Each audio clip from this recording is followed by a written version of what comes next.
Welcome back to another episode of the Everyday English Podcast. This is the place where we bring you real conversations, clear explanations, and the kind of listening practice you need to actually live your life in English. I am Sarah, and I am so happy you are here with us today for a deep dive session. And I am Mark. Hello, everyone. It is great to be back. Today, Sarah, we have a topic that I think every single language learner in the history of the world can relate to. It is a topic that touches on fear, anxiety, and that awkward moment when your brain just freezes. That sounds dramatic, Mark, but you are absolutely right. Today, we are talking about the nod and smile trap. The nod and smile. I know it well. It is that moment when you are talking to a native speaker, maybe a colleague or a friend, and they say something incredibly fast. They are mumbling, they are using slang, and you have absolutely no idea what they just said. Exactly. Your brain goes blank. But because you do not want to be rude and you do not want to look like a beginner, you just nod your head and say, yeah, totally. And inside your head, you are screaming. You are thinking, I hope they didn't just ask me a question. I have done this so many times in my second language. It is a survival instinct. You just want the conversation to keep going. It is a survival instinct, but it is a dangerous one, especially if you are using English at work or if you are preparing for an exam like the IELTS or TOEFL. If you pretend to understand when you do not, you might miss a deadline, agree to something you hate, or fail a listening task. So today, we are going to fix this. We are not just going to tell you to listen better. We are going to give you a toolkit. We are calling these control phrases. These are specific phrases you can use to hit the pause button on a conversation. They let you take control, clarify what you missed, and buy yourself some thinking time without apologizing every 5 seconds. That is the key. You do not need to say, I am sorry over and over again. You just need the right tools. We have 4 main tools for you today, and we are going to break them down step by step. So if you are commuting, doing dishes, or walking the dog, settle in. Let's turn that panic into confidence. Before we jump into tool number 1, I want to ask our listeners to do one small thing. If you want to make sure you get these practical lessons every day, please make sure you are subscribed to the channel. Hitting that subscribe button helps us keep making these long episodes for you. Thank you, Mark. All right, let's start with tool number 1. We call this the specific check. The specific check. This is the solution to a very common problem. When most learners miss a word, they panic and say one word. What? Or they say, sorry, or I don't understand. Now, Mark, what is wrong with saying, I don't understand? Well, nothing is grammatically wrong with it. It is a perfect sentence. The problem is what it does to the conversation. If you say, I don't understand, you are stopping the entire car. You are forcing the other person to explain everything again from the beginning. It feels heavy. It feels like a failure. Exactly. It kills the momentum. Also, it is not entirely true. Usually, you understood 80% of the sentence. You just missed one specific word or one specific idea. So, tool number 1 is about asking specifically for what you missed. Instead of saying what, we want you to use the phrase, what did you mean by? What did you mean by? Followed by the word or phrase you actually heard. This is magic. It shows the other person that you were listening. You are not a beginner who is lost. You are an active listener who just needs clarification on one point. Let's look at an example. Imagine you are at work. Your boss says to you, we need to expedite the shipping on this order because the client is angry. Okay, that is a fast sentence. We need to expedite the shipping. Maybe you know the word shipping and you know the client is angry, but you have never heard the word expedite before. If you just say, I don't understand, your boss thinks you don't know anything about the project. But if you use the specific check, you say, sorry, what did you mean by expedite? That sounds so much more professional. You are pinpointing the exact gap in your knowledge. You are telling your boss, I get the context, I understand the goal, I just need a definition for this one word. And the grammar here is important. Notice the preposition. We say, what did you mean by that? Or what do you mean by expedite? A lot of learners say, what is the meaning of, which is okay, but it sounds a bit like a textbook. What did you mean by is natural, fluid spoken English. Let's try another scenario, maybe a casual one. Imagine a friend tells you, I'm feeling a bit under the weather today, so I can't come to dinner. Okay, under the weather. That is an idiom. If you have not learned it, it makes no sense. You hear weather and you think rain or sun, you are confused. So, Mark, how would you use tool number 1 here? I would say, wait, what did you mean by under the weather? Perfect. And your friend will instantly say, oh, I mean I am sick.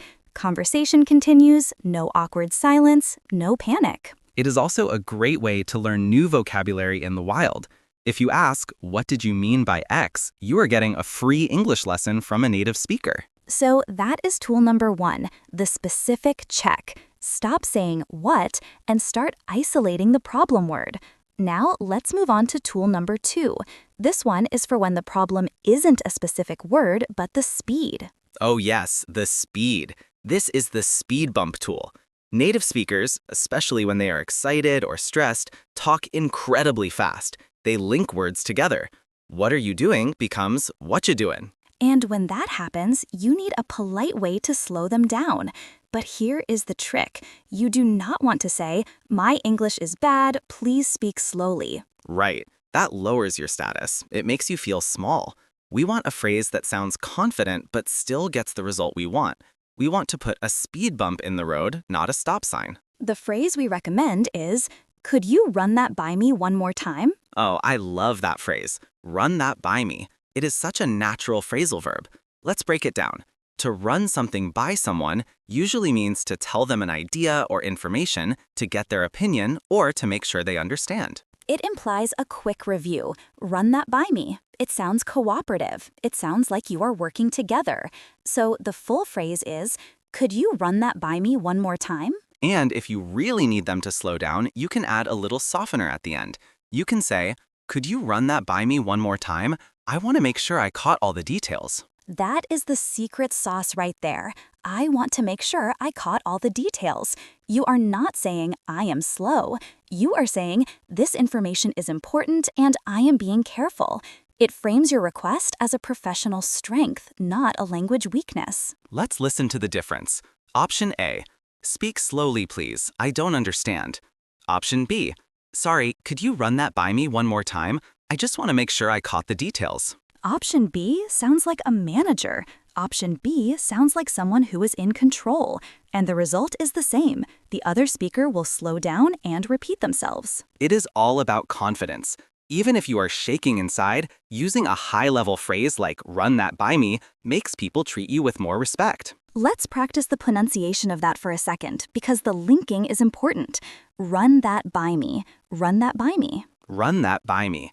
And notice we don't usually enunciate every T. We don't say run that by me. It flows. Run that by me. Exactly. So next time someone is talking at 100 miles per hour, don't just nod.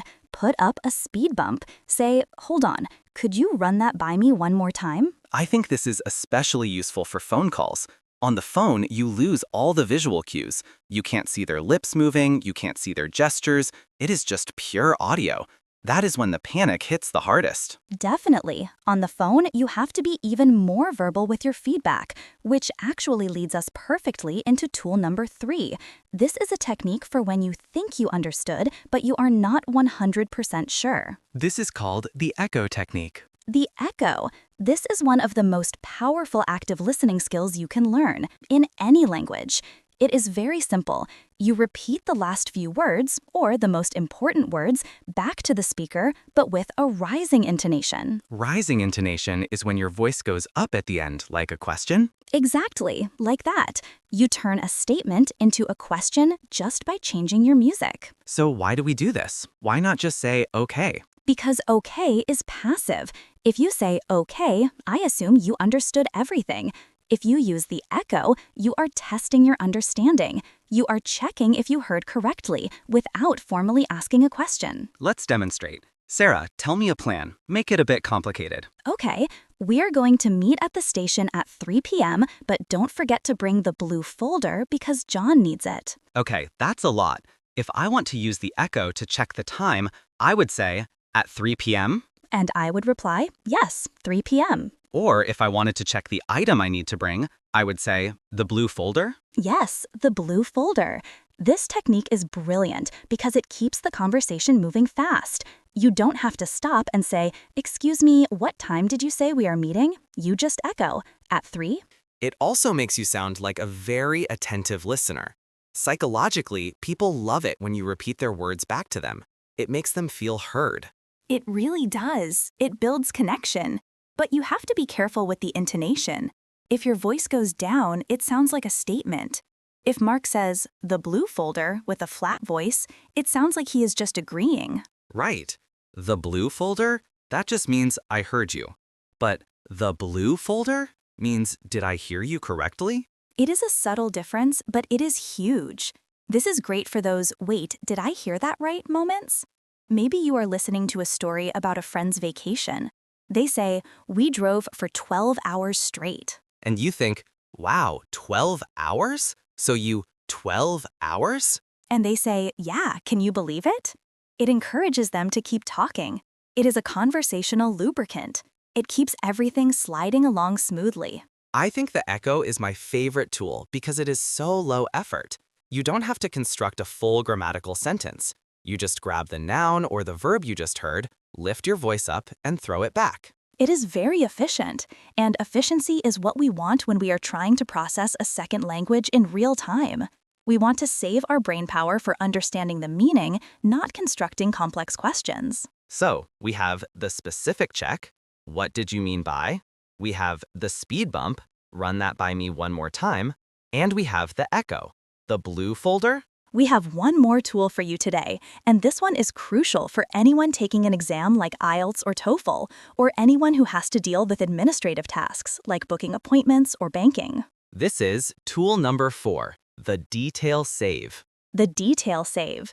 This is for those specific moments when accuracy is the only thing that matters. We are talking about names, numbers, dates, and spelling. This is where the stakes are high. If you confuse 15 and 50, you might show up to an empty meeting room or pay the wrong amount of money. You cannot nod and smile through numbers. Never nod and smile through numbers. It is too dangerous. So we need specific phrases to catch these details. The first one is for spelling. In English, names are impossible to guess.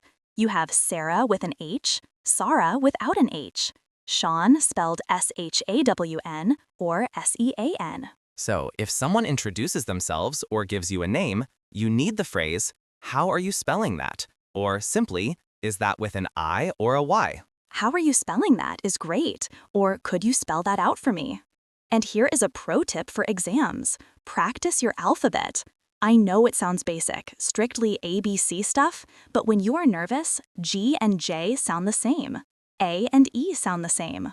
Oh, A and E is the classic mistake. I have seen so many students lose points on the IELTS listening section because they wrote an E instead of an A. So the detail save for spelling is, could you spell that for me?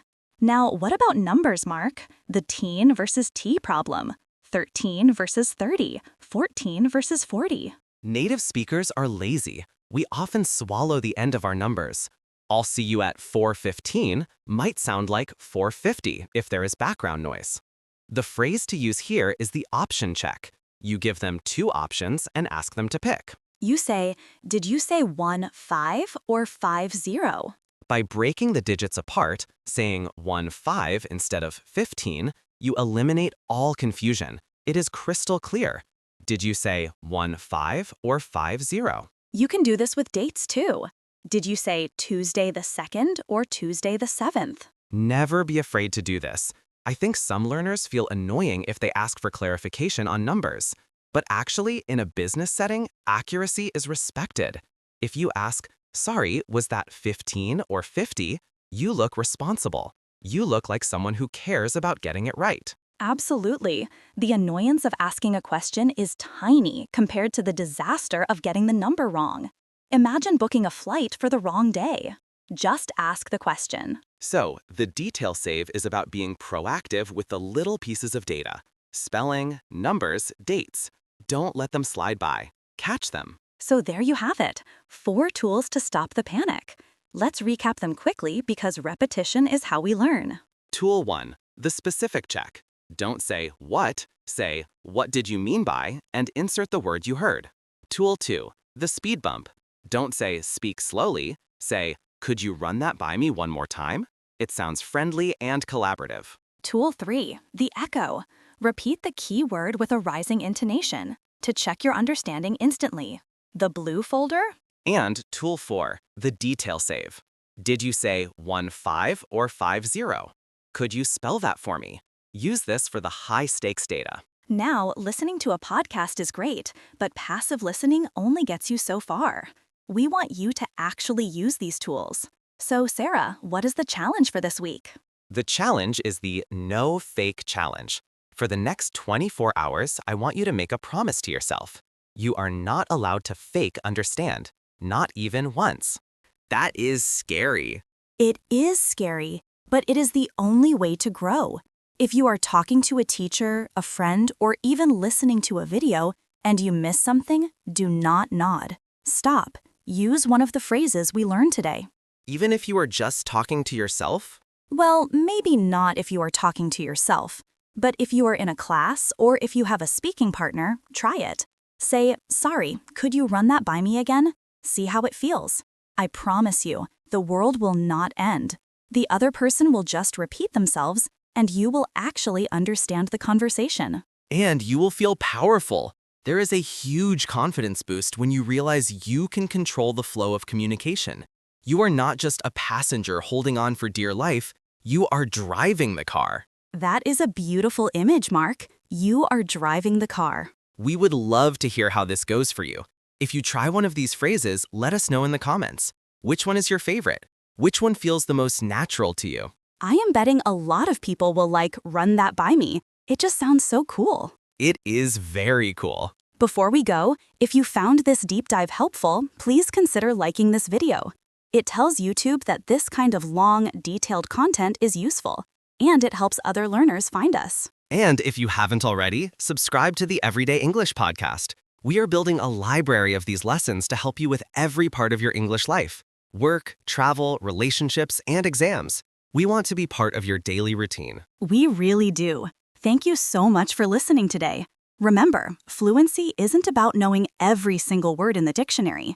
It is about having the skills to handle the words you don't know. Well said. Don't panic, just ask. See you in the next episode. Bye everyone. Keep practicing.